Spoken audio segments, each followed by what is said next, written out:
కామారెడ్డి జిల్లా కేంద్రంలో నకిలీ ఫైనాన్స్ సీజర్లని వాహనదారులు యజమానులు పోలీసులకు అప్పగించారు.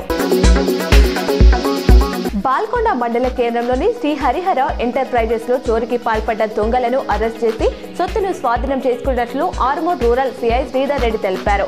బాల్కొండ పోలీస్ స్టేషన్ లో ఆయన బాల్కొండ ఎస్ఐ శైలేందర్ తో పాటు విలేకరులతో మాట్లాడారు.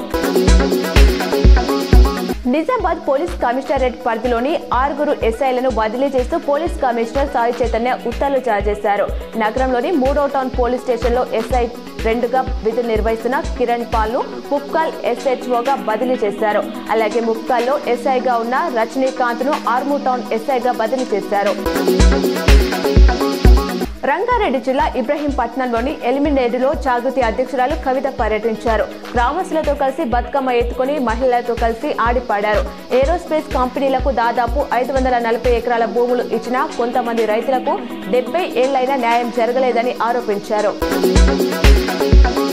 రాష్ట్రపతి ద్రౌపది ముర్ము, ఉపరాష్ట్రపతి రాధాకృష్ణన్ ఇవాళ సత్యసాయి పుట్టపర్తికి వెళ్లనున్నారు. ప్రశాంతి నిలయంలో జరిగే సత్యసాయి శత జయంతి ఉత్సవాల్లో పాల్గొనేందుకు ముర్ము అక్కడికి చేరుకోనున్నారు. ఎయిర్పోర్ట్ లో సీఎం చంద్రబాబు స్వాగతం పలకనున్నారు. మధ్యాహ్నం 3:40 రాధాకృష్ణన్ ను చేరుకుంటారు.